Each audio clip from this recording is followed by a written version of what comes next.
On September 11th, 1944, a small group of Cretan resistance fighters met two trucks carrying German soldiers on this road that leads from Rethymno down to the south. And a fierce battle ensued for 2 days. They fought here, and the result was the death and capture of about 30 German soldiers. And this was significant because it showcased how these small volunteer groups of partisan fighters were able to fight back against the more well-trained German forces and eventually oversee their withdrawal from the island of Crete.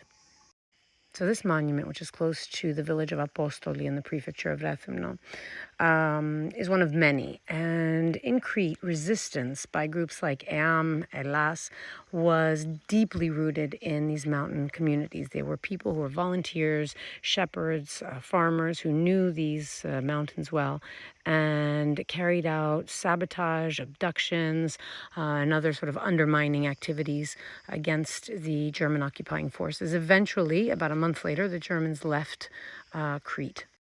What this very simple monument says was that on September 11th, 1944, the Rethymno detachment of Elas wiped out essentially the German troops that had come through here during that battle. It's called the Battle of Potami, and it's one of these small skirmishes, but very important for the morale of the Cretans and for the Allies in general.